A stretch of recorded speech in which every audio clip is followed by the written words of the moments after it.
Welcome to GBViews.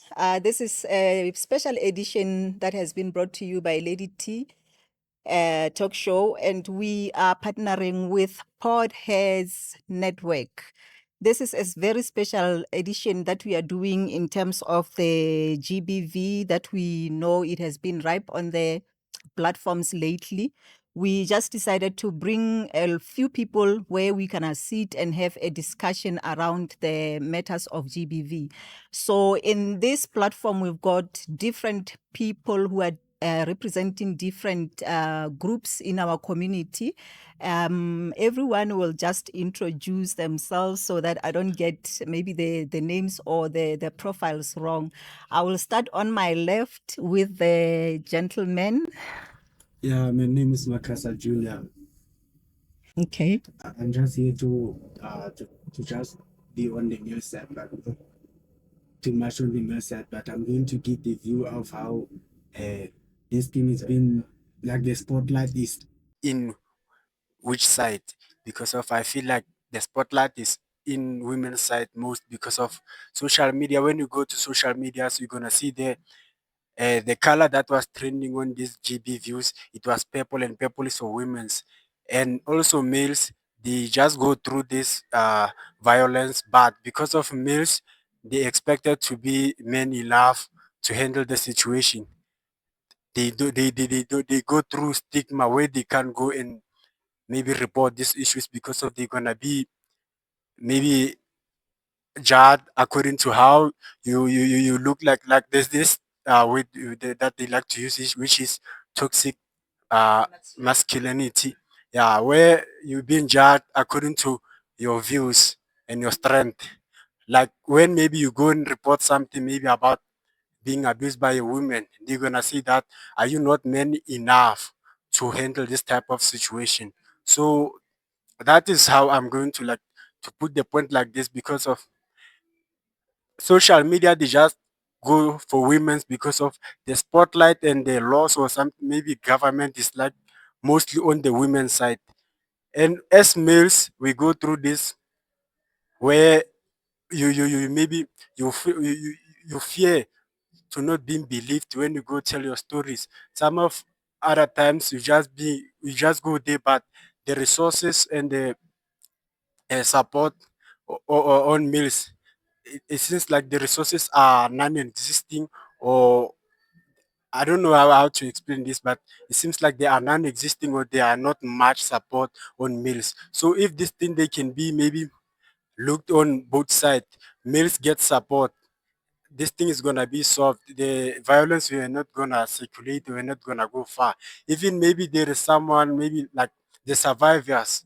We are not when we deal with the survivors, I think we must maybe deal with them or give them support regardless their genders, because of most of the time when it's women's, the support is there because of it's a woman, but when it's a male person, the support is less. So if we can deal with this with regardless the gender, I think this is gonna be solved. Yeah, I think so. My name is Cardiac. I'm going to be representing the LGBTI community, especially the lesbians. I know it's GB, it's gender based, so I was even asking offline, how will I fit into this conversation? Because when we talk about the gender based violence, it's mostly male versus female, and never really female and female type of situation. So I'll be taking that approach. Yeah. Okay. Thank you very much, Kariak. Then on my right, Dateja, can you please just tell us a little bit about yourself? Okay. My name is Chabulani Manzini. By profession, I'm a reverend, a pastor. I'm also a champion in restorative justice. So I've worked with Sister T for a number of years. Yes. Doing the not so glamorous work in prisons. Yes. So I'll be representing the perpetrators. Okay. Yeah. I'm on the side of them because I've worked with the perpetrators. Okay. So I will try and just give us an insight. Yes. Maybe if I can maybe if I can just chip in on that regard, we had a problem as the organizing team for this talk show. We couldn't get someone who is actually a perpetrator for obvious reasons. No one wants to come out and say they are committing this hideous crime.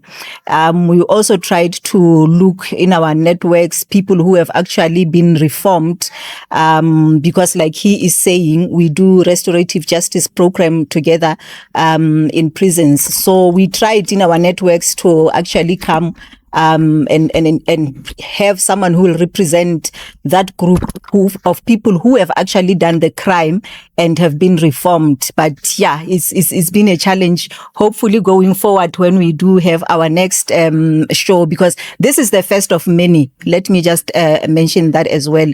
This is the first of many because this is our way of trying to bring solutions and also to see how people are informed with regards to GBV. It's for us, it's education and awareness that we are bringing forth with the talk show. Without wasting any time, then there is my brother over there, Tate Mongameli. Welcome, Dad. Okay, thank you so much, Sister Tim. And thank you also for opening up this opportunity for this gender-based views. I'll be representing a community of people that are invisible. I was falsely accused of rape, and I was charged and then denied bail and sent to the Sun City Johannesburg prison, where I became then a victim of rape myself. Sure. So it is something that happens to quite a lot of men in prisons, but because of the situational factors, it's a type of crime that never gets to be reported. And then after you are then exonerated, it becomes difficult for you to then be reintegrated to a society that does not know that you are actually exonerated. So we become invisible. And I think I'm no longer just a victim of gender-based violence coming from or emanating from a position of me being violated physically, but I'm now violated systematically by the system. Because of now, if the state has to come up and say we were wrong of maliciously prosecuting this person for a crime they did not commit, we were wrong for wrongfully arresting or wrongfully charging this person, then they need to then come and compensate you for the pain and suffering. So to dodge that part, the state makes it impossible for you to successfully lodge a case against them and be able to institute litigation against the state. So we become invisible. No one wants to see us because of if then someone recognizes us or see us, then they need to act. They need to take accountability. So the refusal of the state to account for cases such as mine, which are not isolated incidents, there's quite a lot of us out there, then they prefer us to go behind the curtains. Then we become invisible. Invisible to the labor market. I can't get a job. I can't work because of I'm still flagged as a man who is in conflict with the law and who is under investigation for a sexual crime. So that is also another form of gender-based violence. Definitely. Which, in my view, it is a collective punishment. If you are a man who is accused of rape, you will be charged, you will be denied bail, and you are going to prison.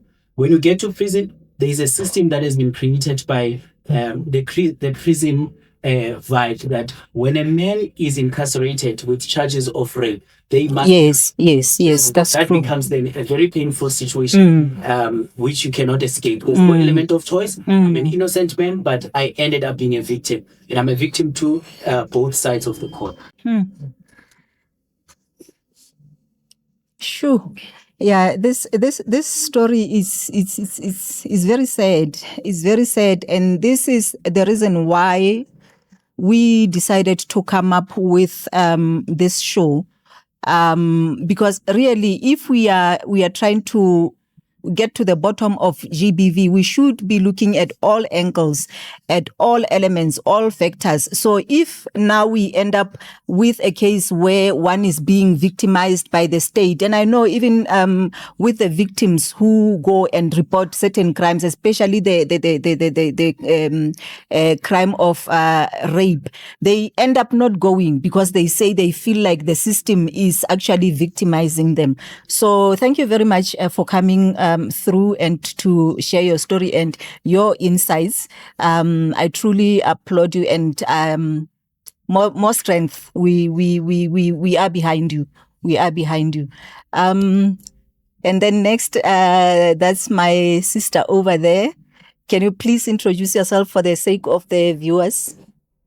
My name is Mpone Mapatsi. I will be representing women in general. For starters, I work at the hospital. I work with a lot of women that have been abused physically, sexually, emotionally. I will dive into that maybe as time goes. Yes. I'm also a pastor. I work a lot with a lot of women.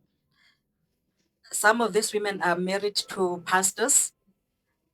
You'll be surprised how much these women are abused sexually, emotionally, mentally. But because we are told that women are submissive, they are afraid to come out as victims because we are afraid to be judged by the community, by the church. So it's very difficult. But gender-based violence is real. And it's everywhere. And it's everywhere. In the church, in the community, at workplaces, it's everywhere. Yeah. I like the fact that she is bringing in the element of the church in the discussion, because most people actually think when you are in the church, that is the safest place that you can be in. And I know through an experience, and I relate to what she is saying, but that's a topic for another day. But another thing that I can maybe add on to what she is saying when it comes to the abuse in the church, it also starts with the spiritual manipulation. Because let's make an example. If you are married, and on that particular night, you don't actually feel like performing that duty to your husband, you've got a right to say no. But then the husband will come and quote scriptures and say, this is my body, your body is my body, your body is what you understand. So yes. Then it ends up going to the Tinzolo story. Yeah. What is submission? What is consent? What is rape? You understand? So yes, thank you very much to all of my guests for making time to come through. This is a gender-based views. Like I have mentioned before, it is a special show that we are bringing to just go deeper into the views that people have, different views that different groups of people have when it comes to GBV. So to proceed with our discussion, I have a question that I need to start and put forward. Anyone who can answer will just raise the hand, and then we take it from there. How do you define GBV? What is GBV? What is your understanding of GBV? Let's start with, what does it stand for? What does GBV stand for? Yes, Kadia. I would say it's gender-based violence, if I'm not mistaken. So I've always had that understanding, like my brother here was saying, that it's painted in one view. Gender-based violence is mostly a man abusing the woman in the house, which is how it's painted. It's painted, yes, everywhere. But I would like to know if it extends to let's say, like in relationships, you would find that a guy is in a relationship with a girl, and then when arguments get heated, a girl yes. Is that also a form of GBV? It is. And because now it becomes GBV when the guy retaliates. So you don't know when he started to retaliate. Maybe it's after 5 months or after club, and then he retaliates on the 5th month. Sure. Is it still GBV? And enough from my point of view, from my stance, in the LGBTI community, especially the lesbians community. You even see it at our events and everything. You'll never go to a lesbian event without somebody hitting Slapping somebody. and it's So it's like a female norm now. type of thing. So yeah, GBV for me was male hitting female, but can the scope be bigger than that? To same sex, to different and all of that. Okay. Yeah. All right. Let's give Mpone a chance. Just to add on that, I think people need to be schooled. People need to understand what is GBV. Because like you say, normally we think it's a male hitting what you call this? A female, yeah. Actually, it's a gender-based thing. That is why I think people need to be schooled. People need to understand what GBV means. It's not about women. It's not about men. It's a gender-based thing. So people fail to understand. That is why we think it's normal even for a woman to beat a man, because it's not... But don't they call it gender-based because it's based on that gender? No, gender is... Gender can be could be... female. Yes, it doesn't mean male or female only. Okay. I don't know.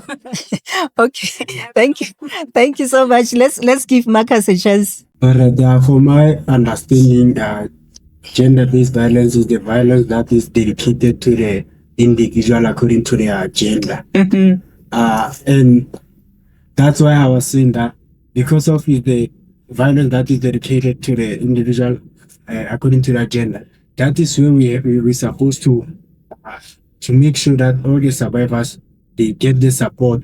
They get the support, because of most of the survivors, they just like go through depression and all this stuff because of they are being judged according to like they are the survivors, they are the one who caused that scene, but not understanding what was happening before. So this violence we have to make to solve it by maybe giving the survivor the support.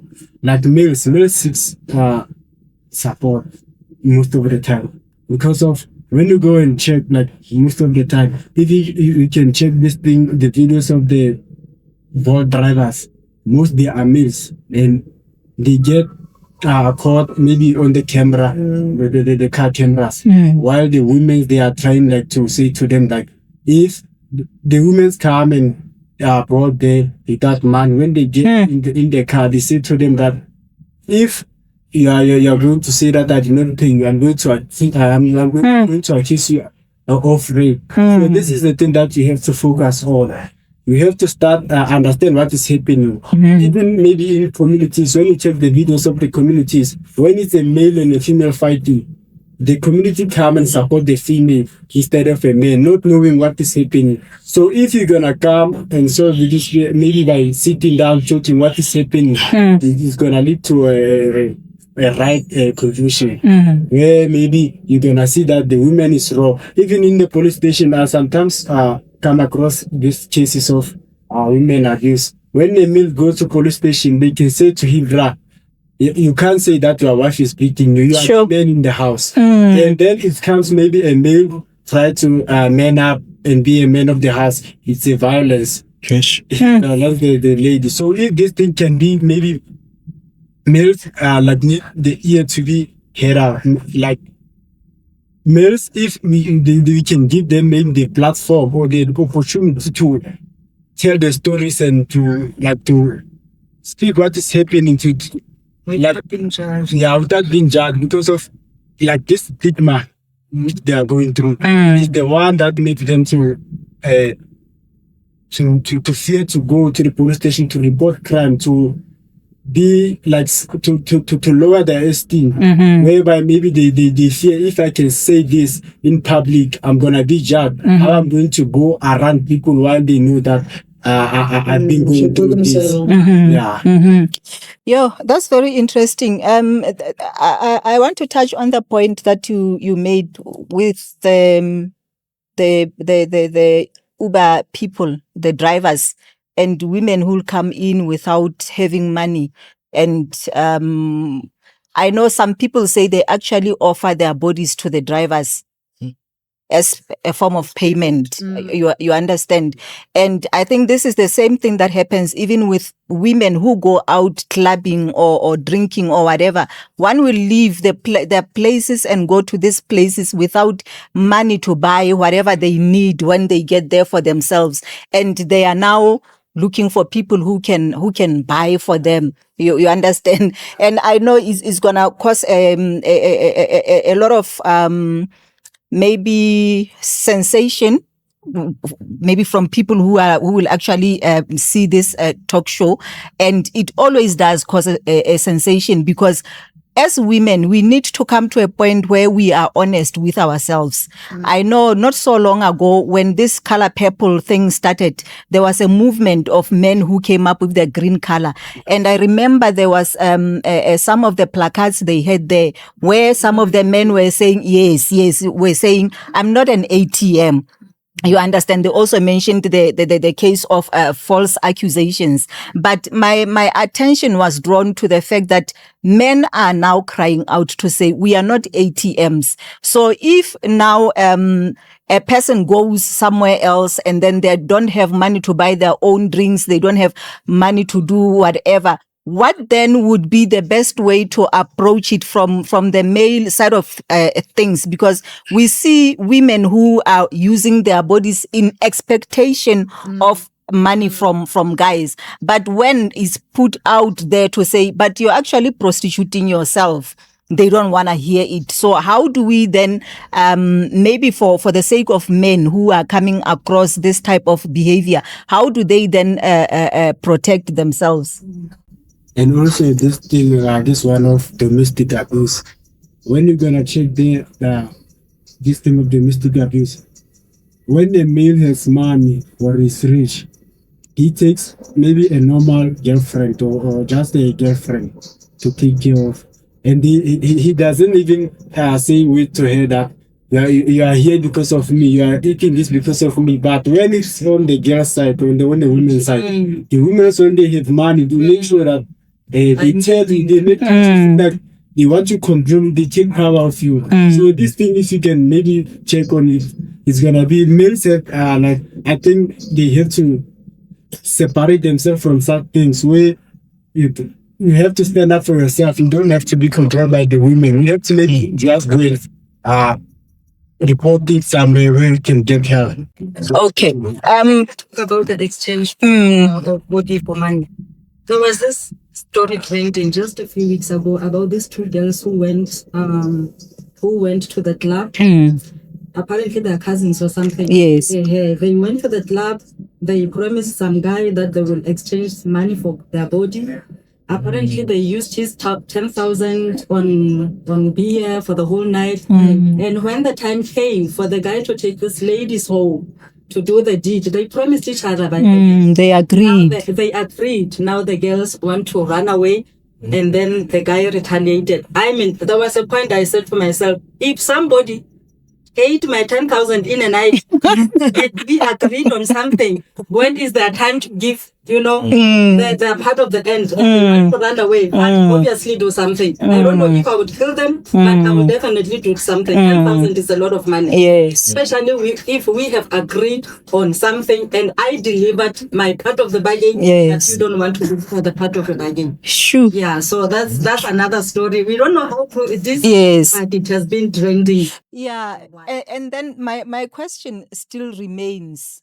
Yes, of course, killing them was extreme. Yeah. He shouldn't have gone that far. And maybe when we talk about the perpetrators, and Tate Jabu will just bring us into the insight of what actually causes the person to go to that extreme. I know there are a lot of factors: anger, trauma, unhealed, whatever. But my question still remains: what then can we do? I don't know if then it goes back to the question of education.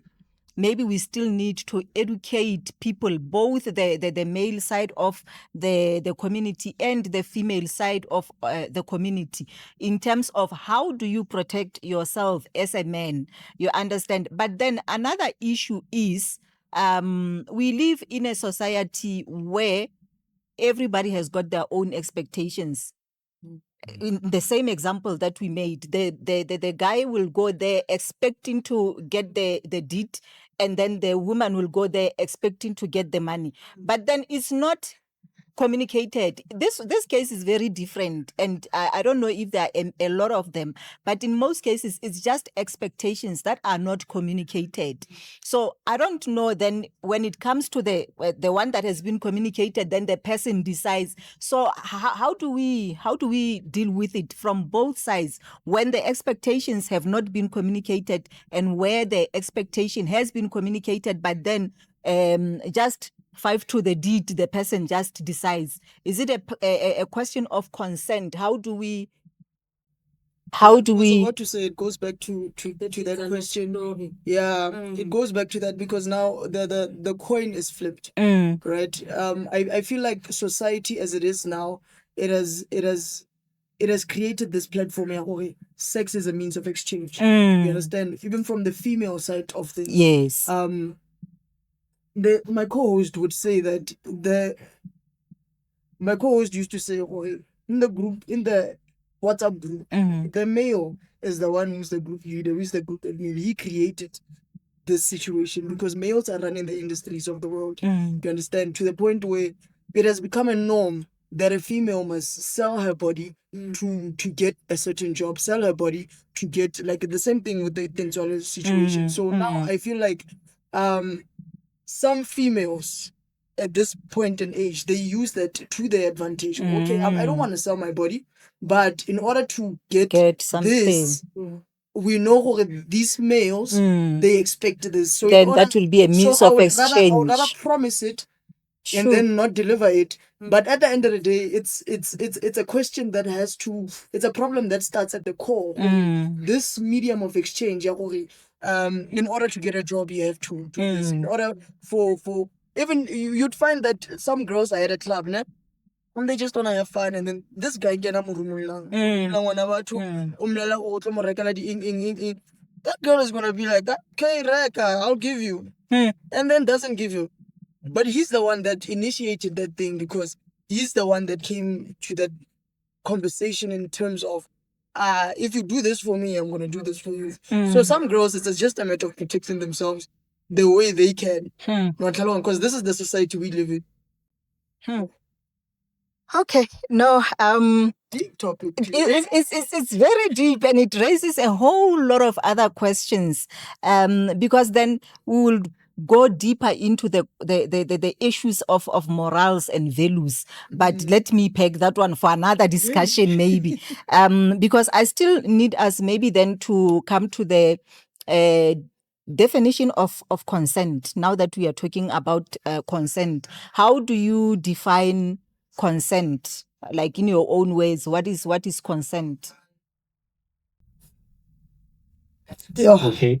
I'm not going to say this is the answer, but I wish we can then broaden up the scope of that term consent. Yes. I believe there is consent.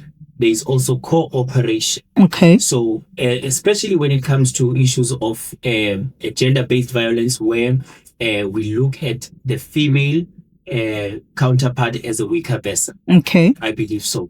So, it might be an issue of rape or if an issue of sexual assault. If a female consents for sex, a sexual activity that maybe she understands, and then maybe that sexual activity is breached. Okay. Then she will say, I didn't consent for this. I consented for that. Oh, okay. Okay. And then in most cases, when a female or a woman during a sexual activity has consented for, I would call it a vaginal sexual penetration, and then maybe the man or the male counterpart during that vaginal sexual penetration, they might also want to engage in an anal penetration. They might say, I was raped. Yes. Consent for this. Yes. Consented for that. Yes.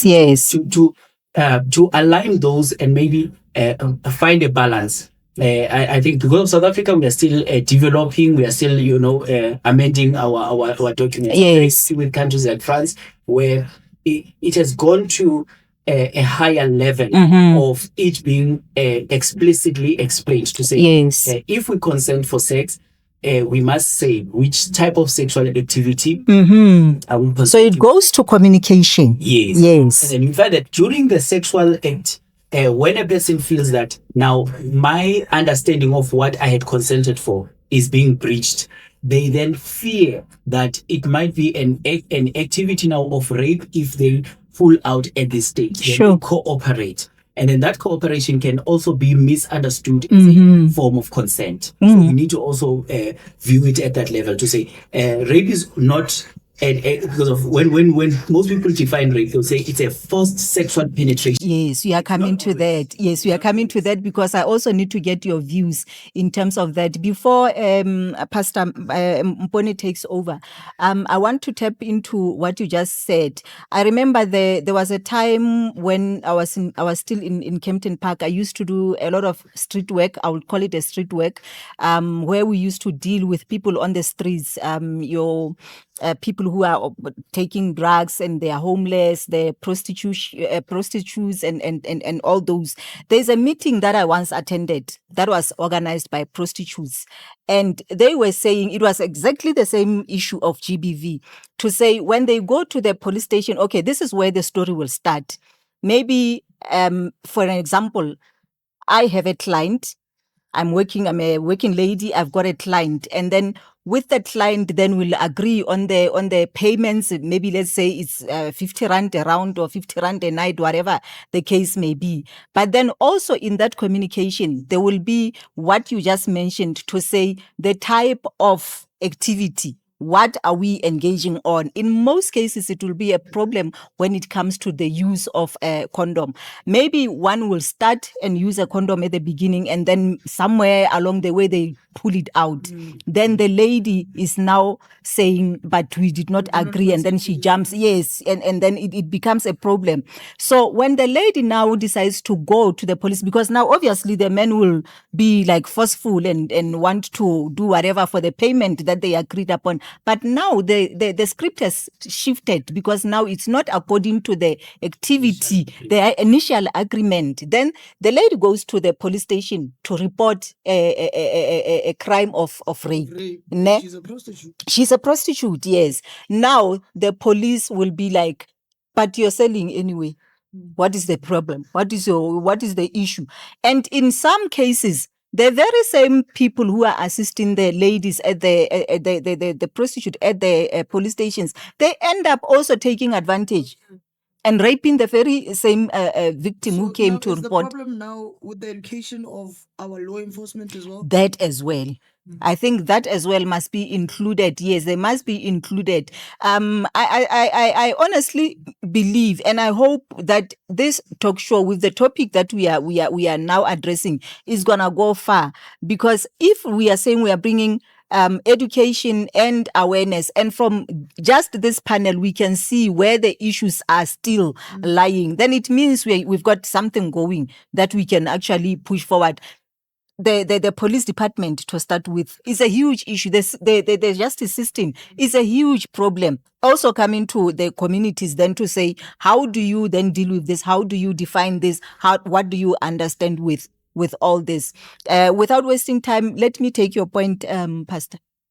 I wanted to say something. I don't know if you forgot. Okay, yeah, I remembered some incident at work. There was this lady who came. She brought the baby for consultation. Just from nowhere, she started beating up the baby. And I got consent. She was beating her up like, she didn't care whether we are around or not. So I decided to take her aside and talk to her. I wanted to find out, because she really looked angry. And the child, when you looked at his in his eyes, he was scared. So I took the mother aside. I wanted to find out what is happening. This is the story. I will cut it short. The mother was staying with a couple somewhere in Kempton Park. the mother of the house, the lady of the house, was sick. Now, when the husband wanted the rice, the lady of the house would say, go to Sure. the girl. Sure. Every time. Sure. So the husband would do the deed to the girl until the girl got pregnant. Yo. So this is the baby. This is the baby. Yeah, that girl was angry. You could see anger in her eyes. She was angry from the moment she walked into the consultation room. So when I heard the story, I was like, I don't know whether I should call it GBV or how do we even define it? Okay. Yes, I don't know how to define it. So apparently when they realized that the girl is pregnant, they chased her out. No, they wanted her to abort, and she said, I will not abort the baby because of my beliefs. Religious reasons. She refused to abort the baby. They chased her out. So that's how she came to my office, and I started talking to her. Even today, we are still talking. She's getting better. I'm following her up. But, the root of the situation is just... Yeah, it's heartbreaking, and think of the little child who doesn't know, and now he is now taking the beatings for something that he doesn't know and understand. Imagine when he now grows up, what's going to happen? You understand? It's a big issue that we are. Cycle, the same It cycle. is. Now he ends up feeling the only way to solve a problem when you're angry or whatever Is by through beating. violence. Yes. Sure, that is very sad. So in this situation, ne? How do we then? I think you just mentioned something. Is it rape? Is it what? Like if now the lady of the house is offering the helper in the house, how do we then define it in terms of the GBV? I go back to what you said with the LGBT female to female abuse. Then because even in this matter it is female to female for one to offer, so is slavery. That one is pure slavery because you're owning a certain person. Sexual exploitation. Yes. Okay. I hope we are taking notes. Who's taking notes? Because we need to follow up on. Oh yes, by the way. Those are the notes. Those are the notes. Okay. All right. Maybe then to move to our next important question, that will be the issue of rape. How do you define rape? What do you understand by rape? Tate Jabu has been very quiet. Hey, I've been listening. Taking notes. I see your notebook. Okay, yes. So my definition of rape, I can say it's when a person is forcing himself. I'm saying himself because it's us men who starts the deed. Let me interrupt you. Let me interrupt you and answer her at the same time. Ne? Okay. Not so long ago, in this week, when we are up in purple color and whatever, fighting for the GBV against women, I will say it's against women because that's what it was about with the purple and everything. But interesting enough, there is a teacher who has been arrested, who has apparently assaulted a boy, Elena. Yes. So. But then that is different. What's different? That's a minor, and it's in all areas as well. It's still rape. Yes. What is it? Is it? Oh, okay. It's statutory rape. It's statutory rape. Whether it's male and female or female and female, it's statutory rape. You can't be a person over 20 dating a 14-year-old, even if it's consensual. It's still rape. Okay. The challenge is that we are not expecting females to rape. It's men who are being eyed as the perpetrators or as the people. Okay, are you saying it's not happening from the female side to do it to men, or is it on rare occasions? It's on rare occasions. Okay. Because normally when you hear of rape, you will think of a man raping a female. It's never the other way around. You see. So Except on rare cases. yes, it's very, very, very rare. You see. So my understanding of rape, it's when a man is forcing himself on a female. Then it happens. Okay. Okay. I have a question. Sorry, I have a question. Okay. So, let's say, there's a female, né, who has a gay best friend, right, and they do everything together. And now this female wants sex, and this gay best friend is not into females. And then she forces himself onto the guy. Is it That's then rape. not rape? It is. It is rape, yes. It is rape. It is. It is Okay. rape, but it's rare, yes. I wanted to jump in and say yes, it is rape, and yes, we say it is rare.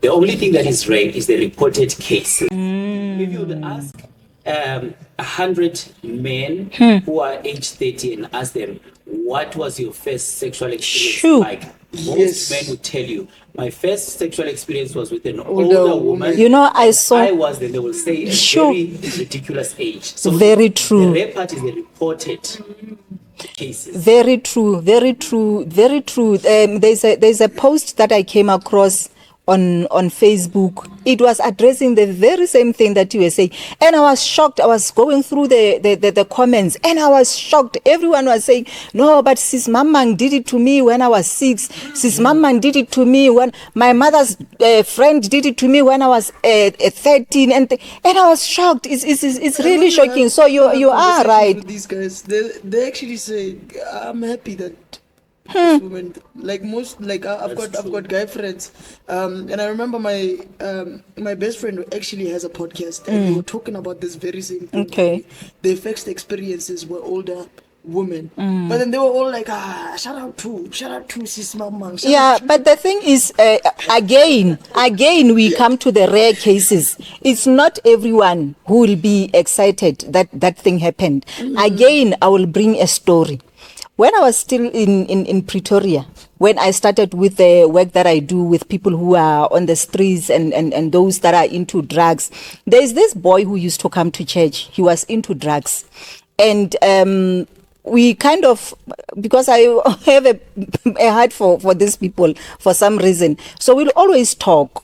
And one day he came to my house and he helped me with washing the car. Then we started talking. So I asked him, how did you get into drugs?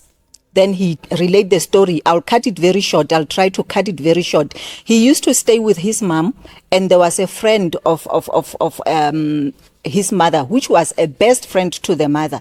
And you know, in cases where the mother is like by herself raising this child and there's no other family around, you tend to hang on to the people that are very close to you. So this was now like a sister to the mother. It was a friend, but it was like a sister to the mother. Up until a time when the mother started getting sick. And then the mother asked the friend to please take care of my son should anything happen. Lo and behold, he passed on. This boy was maybe 9 years old at the time. And then the lady continued to raise the boy. When I was having the conversation with him, he was now 25. And he has been on the streets for 5 years. So when this boy, because he grew right in front of the lady in her house now, getting into the adolescent stage, and he was now changing, becoming a man. He was very beautiful for a boy. He was very cute, very handsome. So now the lady started making advances to the boy to say, but you're staying here, you need to assist somehow. Now he expects the boy to be the whatever in the house. I can't even call it a husband, but to perform certain duties because now he is part of the family and he is taking care. And the boy says he started doing, it goes back to the Tinzolo story. The boy now started, engaging. At that very early age, I think he said he was maybe 15 when it started. and now at school he was starting to perform very low. He was having low self-esteem. I'm coming to the point that you're making to say they were very happy and they were like, shout out to whoever. So is that a rare case where now the others will say, but this is how I turned out from the experience? You understand? So now he started feeling somehow, and he started talking to some of the friends, and they offered him dacha to say, smoke this, you'll feel better. Every time you go home, smoke this, and then when you do the deed, at least you'll be high or something. Then it escalated to nyaope. He started taking the dacha. As the years went by, the dacha, I think, now is being consumed in the body. Somehow it's not working anymore. He now started taking nyaupe, and he got hooked on nyaupe. Now when he was hooked on nyaupe, the lady chased him out. He was now 19 when the lady chased him out of her house. Then he went to the streets. So that is what I wanted to bring across, to say sometimes it really has detrimental trauma on the person, especially if they experience it at that. Some people actually bring these types of traumas into their relationship. Exactly, that's another issue for another day. Yes, exactly, and it ties on to what we'll be talking about in terms of the perpetrators, the trauma and the issues that people bring into their relationships. Yes, Ntate Mlangi. Okay, I think as well I wanted to now pass it to Ntate Jabune. This, I think we don't have a word for it, but we can easily call it grooming. If you would check, you'd be my witness on this. The number of men that were groomed by older women for sexual activities, most of them would say something like, when they become rapists, they target a specific group. It's because of they want it. It's because of he has classified a certain group or a certain type of females as the type of females that maybe they are sexually deprived, and he sees himself as a solution, a service provider, and then forgetting that it's not the right way of doing it. He feels because he was taken advantage of. He engaged in sexual activities when he did not want or did not ask. This specific group of women are the ones that need his service now, because of he's now able to provide the service. And when he does it, he would say, even when he does it, say, no, I saw that she wanted it. Sure. Now forgetting that there's a consent that okay. While on that, is this where now things like serial rapists come from? Because most of them, you will say that you'll see that there's a pattern, especially when you bring the element of age. They will say they are targeting this group of age, or maybe they are targeting a certain color, skin, or body shape, or whatever. Is that maybe where you think it's coming from? That's so true. That's what, because a specific rapist would have a specific target group, and I would even say it's because if I know this type. Sure. Say Baba. Sure. Sure. It means you've already characterized that person. You've got certain characteristics that you look for. And say, this is going to be my potential victim, or not even a victim. You see yourself as a service provider. Oh yeah. Yes. Working and not married. Maybe one child or two children, and then that person is seen as a person who is sexually frustrated, who does not have a sexual partner. Then the lady says, this is my target. This is the person that I'm helping. I think that the stigma also has to be broken, because what you're saying is true. Most people, especially with our age, they will just, even especially in the workplace, someone will say, no, this manager is like this. When it's a woman, she's like this because she needs a man. She doesn't have a man, So it's a stigma that is now being attached to the person because of age, or maybe because they don't have a partner for whatever reasons. So that's maybe one of the things that we we can note and say, how do we then bring in the conversation and the solutions, if ever there are solutions? I don't know if there's anyone else who want to come Maybe in. if We I are can- still on the issue of rape. How do you define rape? If I can add on that, what you just said now, saying that maybe a person at work is older. Another person can say she wants to be laid. Yes, Ne? yes, She wants yes. to be laid. Mm. There are those ladies at work that are so aggressive. And then other people will think, if I can have sexual intercourse with that lady, She'll come down. she'll come down. Sure. She'll come down. So that on its own can produce results angeke aze abe right. Uyabona? Angeke aze abe right. I just want to add on what my brother said, my brother Mongameli, about the guys targeting the certain type of ladies to sleep with. There's a guy in Tembisa. That guy is a sex worker. Yeah, he's a sex worker. Okay, a guy. Okay. Yes, a guy. Originally, he's from Mozambique. So he goes all over the country. Country. Yeah, servicing women. Is he advertising himself? I don't know how he is advertising himself, but he get jobs. They hire him maybe for a weekend. He's all over the country. So that is his job, sleeping with the ladies. Sure.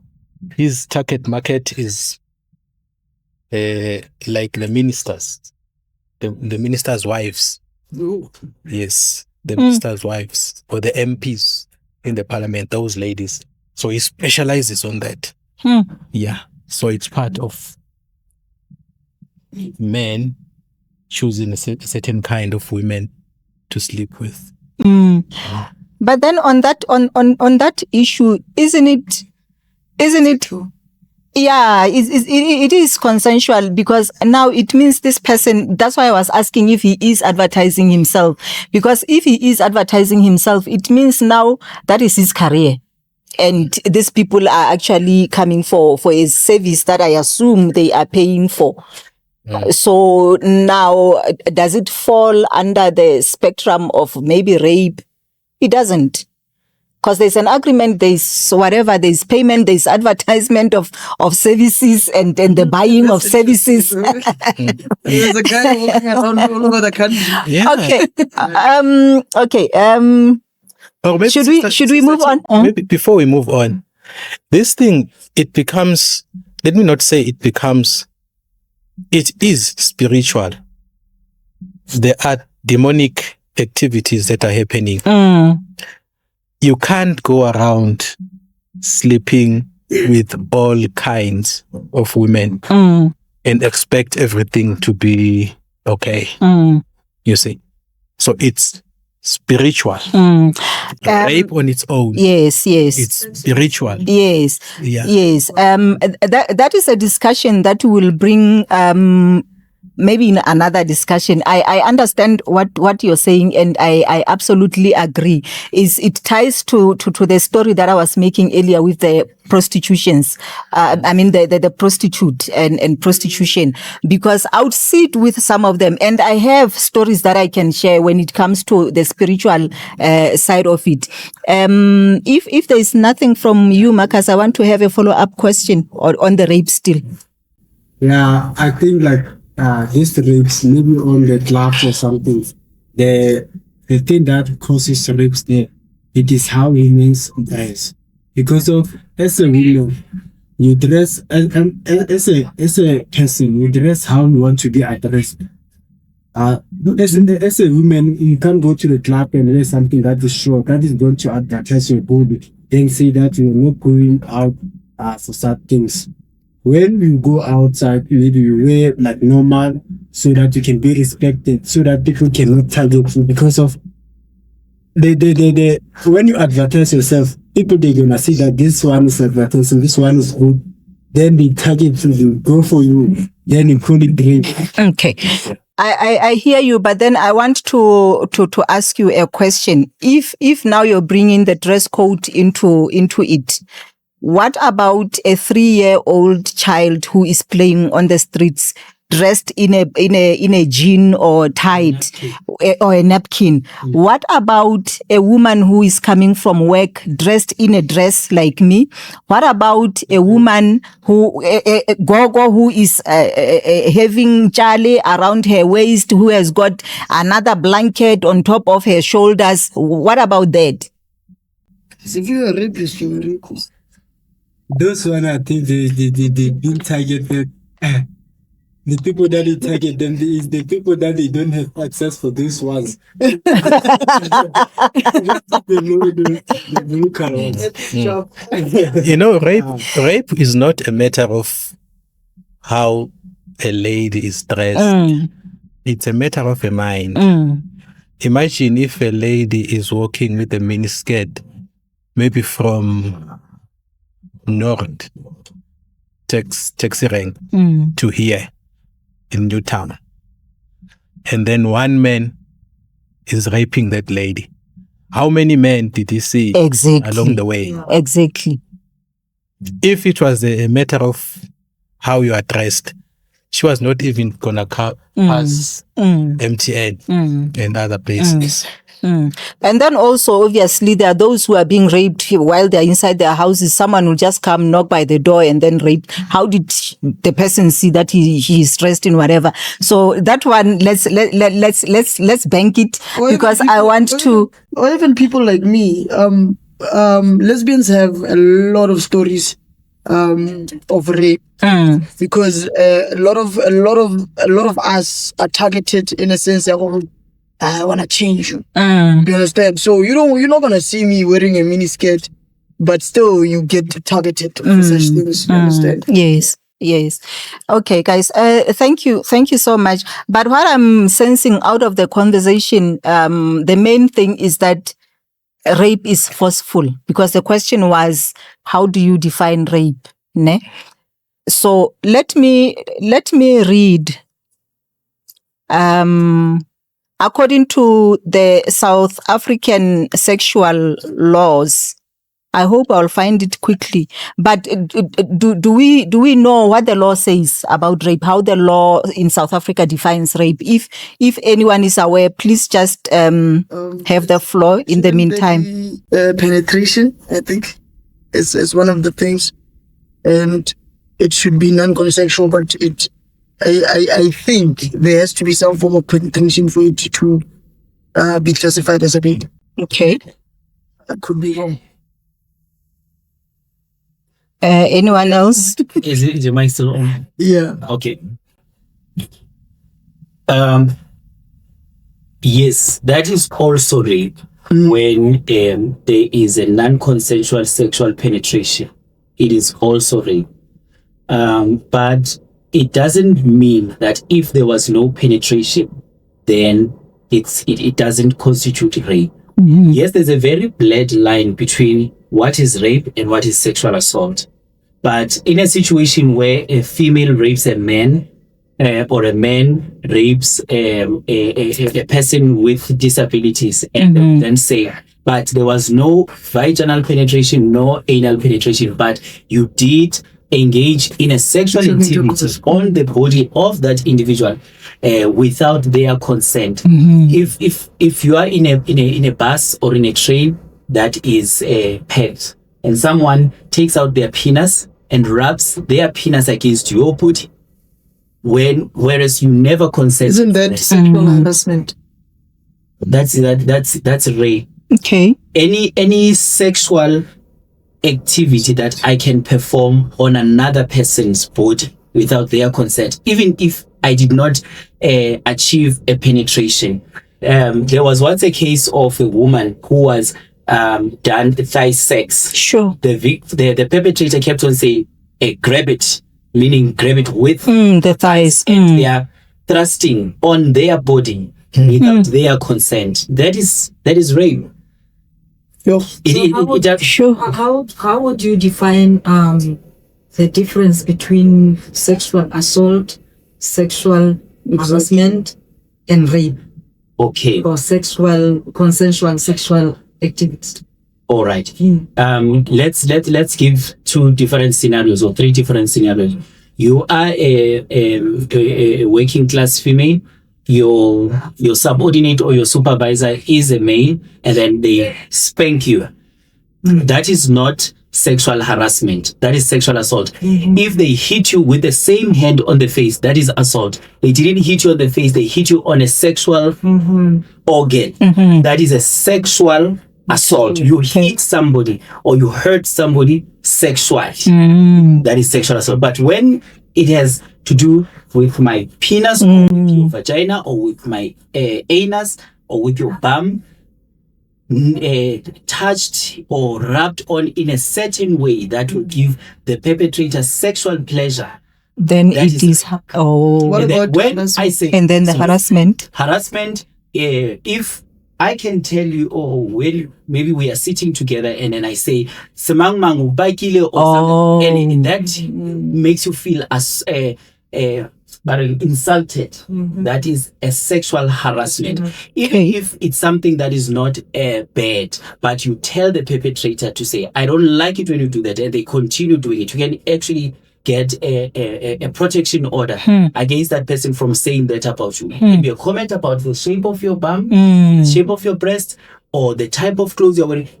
Some people say members of the LGBTIQ community, and then you'd hear someone saying, hey, but why only lesbian? Because of Opakile. So say that in front of a lot of people, that makes that person feel embarrassed or ashamed or humiliated. You are actually doing what? You are actually harassing that individual, and they've got a right to open a case against you. Okay. Yes. Tate Jabu, I think, has got an input. I have a Oh, concern you've got here, your mic. or it's a question. Sexual harassment is mainly looked on the female side. If me as a man, I pass sexual remarks or say whatever that makes the lady feel uncomfortable.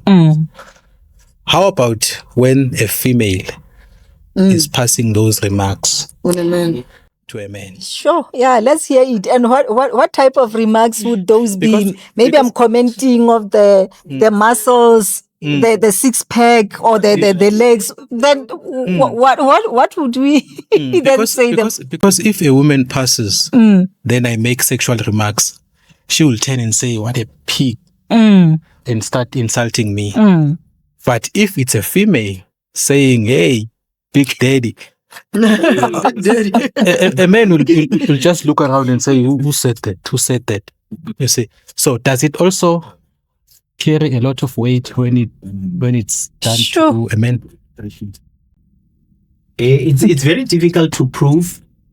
It's very difficult to prove, but it doesn't mean that because of it's difficult to prove, it cannot be proven. Men are able to receive, let me just say, sexual violence is reciprocal.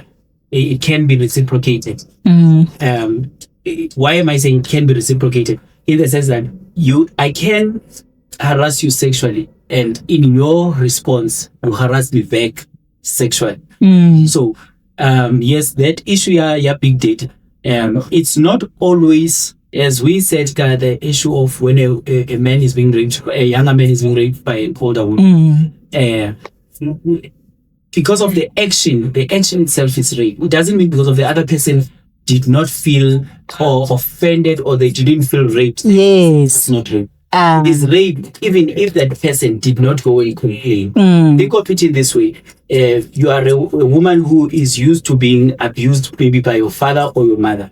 Then you get married or you are in a courtship with a man who abuses you. And they don't hit you to a point where you bleed. Maybe they slap you or they tell you that you are ugly. Then you get married to that person. And then you meet a woman who has never been beaten at home. And then they get married to a man who is never abusive during the courtship. But after they get married, one time they argue about something and then the man slaps the wife. The wife is going to be shocked because of this has never happened to them before. And the other one, even though they might feel pain, but to them it's something that they're used to. So it doesn't mean that because of that wife says, I like it right, it's in one sharper. It's not domestic abuse or gender-based violence, even when it's not reported. Okay. So even with sexual assault and sexual harassment, it goes the same. You might find men who feel that their ego is stroked when they are told that maybe they got bigger bulges or they have a nice deep print. Others would even go to an extent of maybe making it show because of the wilder type of commentary. Yeah. Others would find that because of maybe an abuse that has happened in their past, when someone makes a comment about their genitalia, it makes them... Okay, thank you very much. Thank you very much for bringing that in, because I wanted to ask because I heard you say, is harassment if what you are saying to the person makes a woman feel offended? So I wanted to come and ask on what he was saying to say. But with men, in most cases, you'll find that they feel differently. Their ego is being boosted. Is it still now a case of harassment if now the ego has been boosted and he's got all of a sudden a spring on his feet, but he's not offended? But I heard the response already. So thank you very much. So I wanted to come to because the reason why I want to bring in this element is for the same reason that we are now going to get to the perpetrators, where he will share with us people that he has worked with who have been convicted for gender-based violence. Because from my side, I was saying, in most cases, even on a normal gathering or on a normal one-to-one, I will ask either gender, whether it's a female, whether it's a male, what do you understand by rape? And they will define it more or less the same way you guys defined it. Then my second question would be, do you know how the South African law defines rape? In most cases, they don't. And these are the things that we now come across when we do the restorative justice programs, when they now tell the stories of how they got behind bars. And then it goes back to the issue of education. These people will find that they were not aware of what actually constitutes rape in the South African law. So this is what it says. And this is also another conversation that we are going to take forward, whether we have to go to schools, do a survey, we go to churches, do a survey, because it is really important. So this is what the definition says according to the Criminal Law, Sexual Offences and Related Matters, Amendment Act 2007. It is defined as any form of sexual intercourse without consent, and make it a crime regardless of the gender of the victim or perpetrator. The law expands on traditional definitions by including scenarios where consent is not valid, such as when a person is asleep, unconscious, mentally disabled, or under threat. I will also throw in when the person is drunk. I was a victim. I didn't know until years later that I was raped because someone slept with me while I was drunk, and it was a colleague. Anyway, it also covers other serious sexual offenses like sexual assault, sexual grooming, and incest. So that is how the South African Sexual Offences and Related Matters define rape. And I think for today, that will bring us to the close of our discussion. And I'm really glad that we had this discussion. There's a lot that we can go into in terms of the resources that are out there. Do we feel that in communities we are being educated enough when it comes to the issue of GBV? Do we think that there are systems, the right systems that are put in place in terms of dealing with the issue, and so on and so on? There's a whole lot of questions that I had here, but because of time, I think we'll just call it a wrap for today. But again, this is a continuing conversation through this special program that we are bringing on GBViews. It is being shot by Pod Heads Network. We are in the studio as we speak, and it is in partnership with Tea with Lady T talk show / podcast. So thank you very much to all my panelists for the day. I don't know if anyone has got any closing remarks. Can we go with everyone? Okay, my closing remarks would be GBV is real, and people should not be ashamed of coming out.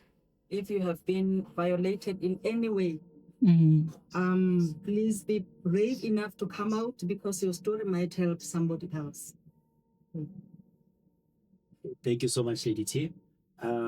I would also say in my closing remarks, the government and its minimum guidelines and policy guidelines also forms a very important stakeholder when it comes to curbing the scourge of the gender-based violence. A lot of reported crimes, especially women who have reported rape, they remain victims because of their cases don't see the end of the trial. Why? Because of the prosecution or the SAPS and the Department of the National Prosecuting Authority. They fail to preserve proper forensic evidence that will assist to ensure that the perpetrator is successfully prosecuted. Yes. So if they are failing at that stage, then it means that we are not going to have to be able to prevent new or uncaring gender-based violent activity. Sure. Okay. My closing remarks will be that perpetrators, whether they are jailed or not, there is still hope. You can still be restored. I remember the words Jesus Christ said, saying, I was in prison and you visited me. So what it means, if you visit an offender in prison, you are giving that person hope. You are telling him that it's not all lost. You can still be restored. So I'm saying this on a perpetrator's perspective. So if you have offended, there's still hope. You can still be restored. I think before we actually close, Ntatejab, this is very important, and I think I didn't give you that opportunity to tell us maybe in a few minutes what actually drives people according to the job that you do in prisons as a facilitator. In most cases, let's take it under general. In most cases, what actually drives a person to commit, let me say rape and the killing, because sometimes they go hand in hand. A person will rape someone and then kill the person after actually doing the deed itself. So what normally would drive the person according to your research, the statistics maybe that you have? What is the common cause? Based on what I've seen, most of the guys, they were trying to be powerful. It's about power. It's about power. There's a crying baby inside a person. So you find that a person, he wants to grow or to make that baby seen or that voice to be heard. So that's why they commit crimes. So it's all about power. Okay. Or becoming powerful. Yes, they want to be powerful. Because even when they get inside, they even brag about the crimes that they've committed. They know that if maybe you've murdered, let's say 10 people with your bare hands, they will be afraid of you inside. You see. So it's a matter of wanting to be powerful. Okay. I think we will have a continuous discussion. You'll probably be one of the common guests in studio because I still believe there's a lot that we can learn from you from that angle.